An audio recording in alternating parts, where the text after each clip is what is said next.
বিশ্ব সাম্যবাদী আন্দোলনের মহান নেতা ও সমাজতান্ত্রিক বিপ্লবের রূপকার লেনিনের মৃত্যু শতবার্ষিকী পূর্তি উপলক্ষে মঙ্গলবার শিলচরের ডিমাসা ভবনে আলোচনা সভার আয়োজন করা হয় এসইউসিআই দলের কাছাড় জেলা কমিটির পক্ষ থেকে। দলের কাছাড় জেলা কমিটির অন্যতম সদস্য শ্যামদেও কুর্মীর সভাপতিত্বে পরিচালিত সভায় মুখ্য বক্তা হিসেবে উপস্থিত ছিলেন দলের অন্যতম পলিট ব্যুরো সদস্য কান্তিময় দেব। তিনি রুশ বিপ্লবে লেনিনের ভূমিকা বিস্তারিতভাবে ব্যাখ্যা করে বলেন, লেনিন মার্ক্সবাদকে বিকশিত করেন, যা লেনিনবাদ নামে পরিচিত। কোনো দেশে বিপ্লব সংগঠিত করতে হলে কি প্রক্রিয়া দল গঠন করতে হয় তা লেনিন তাত্ত্বিকভাবে যেমন দেখানো, ঠিক তেমনি দল গঠন করে রাশিয়ায় বিশ্বে প্রথম সমাজতান্ত্রিক রাষ্ট্র প্রতিষ্ঠা করেন। শুধু তাই নয়, আধুনিক শাসনবাদ কিভাবে তা প্রতিবিপ্লব ঘটাতে পারে তাও ব্যাখ্যা করে দেখান। লেনিনবাদকে ভিত্তি করে পরবর্তীতে বিভিন্ন দেশে কমিউনিস্ট পার্টি গড়ে ওঠে এবং বহু দেশে বিপ্লব সংগঠিত হয়। তিনি বলেন, আজ বিশ্বের বিভিন্ন দেশের শ্রমিক শ্রেণীর উপর যে শোষণ নিপীড়ন চলছে তা থেকে মুক্তি পেতে হলে লেনিনের শিক্ষাকে পাথেয় করে সঠিক বিপ্লবী দল গঠন করে বিপ্লব সংগঠিত না করলে মুক্তি লাভ সম্ভব হবে না। তিনি এও বলেন যে ভারতের মাটিতে 1948 সালে মার্ক্সবাদ লেনিনবাদকে ভিত্তি করে মহান মার্ক্সবাদী দার্শনিক শিবদাস ঘোষ শ্রমিক শ্রেণীর দল হিসেবে এসইউসিআই প্রতিষ্ঠা করেন। শিবদাস ঘোষ ভারতের মাটিতে এসইউসিআই দলকে মার্ক্সবাদ লেনিনবাদের সঠিক প্রয়োগের মাধ্যমে গড়ে তুলেছিলেন বলে আজও বিপ্লবের ঝান্ডাকে উড্ডীনে রেখে গণ আন্দোলন গড়ে তুলছে। আজকের আলোচনা সভায় এছাড়া উপস্থিত ছিলেন জেলা সম্পাদক ভবতোষ চক্রবর্তী, সুব্রত চন্দ্রনাথ, অজয় রায়, মাধব ঘোষ, নকুল রঞ্জন পাল, দুলালী গাঙ্গুলি, লক্ষ্মীচরণ আকুরা সহ অন্যান্যরা। শিলচর থেকে দীপজয় চক্রবর্তীর রিপোর্ট, ভয়েস এনি 24 চ্যানেল থেকে বর্ণালী মিশ্র।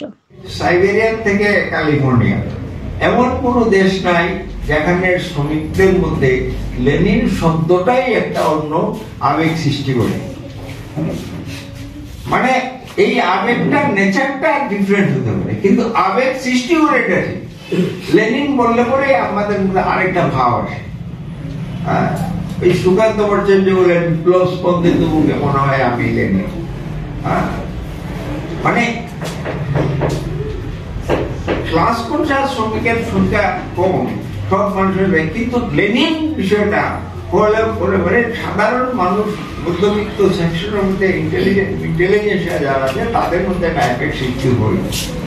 কেন? কারণ এই যে সংগ্রাম করে মানুষের মুক্তির পথ, পৃথিবীতে প্রথম সমাজতান্ত্রিক বিপ্লব, এবং সেখানে শুধু সমাজতান্ত্রিক বিপ্লবের প্রশ্ন না, এইটাকে করতে গিয়ে মানে লেনিনকে যা যা করতে হচ্ছে, মার্ক্সবাদকে আরো কোন জায়গায় নিয়ে যেতে হচ্ছে, মার্ক্সবাদের বিকাশকে আরো কোন জায়গায় বলেছিলেন। তো পৃথিবীর মার্ক্স বলেছিলেন যে পৃথিবীর সব উন্নত দেশগুলোতে বিপ্লব আগে হতো, রাশিয়াতে কেন আগে বিপ্লব হলো এই ক্ষেত্রেও লেনিন মার্ক্সবাদ দিয়ে দেখিয়েছেন এটা কি করে সম্ভব, মার্ক্সবাদের ব্যাখ্যা দিয়ে।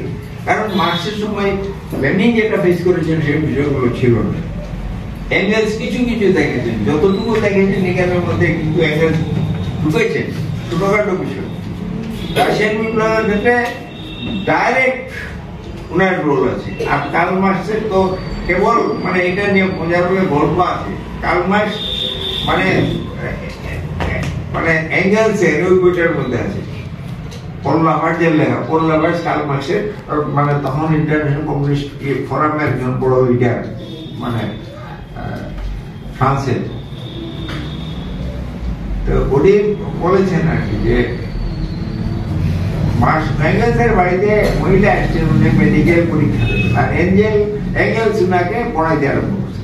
মানে Engels was the master in all subjects, এরও সাবজেক্ট নাই যেটা এঙ্গেলস জানতেন না। ফিজিক্স, কেমিস্ট্রি, ম্যাথমেটিক্স, বায়োলজি থেকে আরম্ভ করে সব। তখন কার্ল মার্ক্স বলছেন যে তুমি নাই, কাজকর্ম নাই, তোমার এখানে পড়াইতে লাগছো এগুলা। তখন এঙ্গেলস উত্তর দিচ্ছে, আমি যদি আজকে তোমার এই যে কাজগুলা করছো এগুলোর মধ্যে যে জ্বালাই দিতে পারতাম, অনেক বড় খুশি হতো। কারণ তোমার এখন কাজ হচ্ছে ক্যাপিটালটা শেষ করা, এগুলো বাদ দিয়ে তুমি রাশিয়ান ইউক্রেনিয়ান ইকোনমি নিয়ে পড়ে আসবে। আমি কথাটা বলছি যেগুলো দুই বন্ধুর মধ্যে যে সম্পর্কটা কোন জায়গায়। একজন বলছিল এঙ্গেলস আমার জন্য তো আর একটু করতে পারতেন। কার্ল মার্ক্স বলেছেন, দেখো আমার এবং এঙ্গেলসের মধ্যে যে সম্পর্ক আছে এখানে তৃতীয় কেউ না বলার সেটা আমি চাই না।